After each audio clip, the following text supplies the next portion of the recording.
নমস্কার বন্ধুরা, আপনাদের কাছে আরেকটা ব্লগ নিয়ে আসলাম।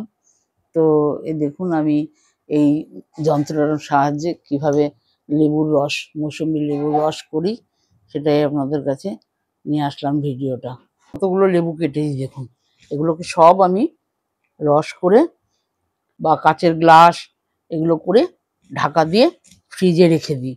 দিয়ে তারপরে যে যখন অফিস থেকে আসে বাড়িতে সেই মতো করে খেয়ে নেয়।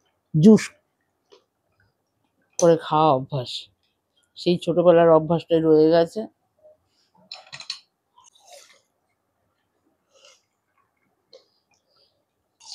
আর মৌসুম্বি জুস খাওয়াও তো ভালো, এনার্জি পায়।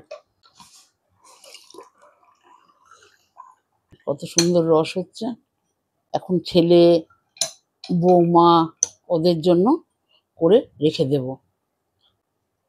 এই মেশিনটা অনলাইন থেকেই কেনা হয়েছে। আগে ওই প্লাস্টিকের যে বাচ্চাদের খাওয়ায় ওর মধ্যে করে করতাম, ওতে হাতে অনেক মানে মানে প্রেশারে ব্যথা হয়, অনেক সময়ও বেশি লাগে। এটাই বেশ ভালো হয়, আর রসটাও ভালোভাবে আর ছাকতে হয় না, এক্সট্রা করে একবারে ছেঁকে বেরোয়।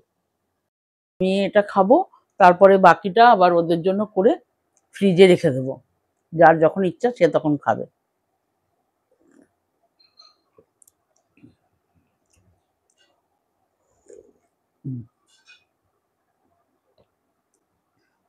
আপনারা সবাই খাবেন, শরীর ভালো থাকবে।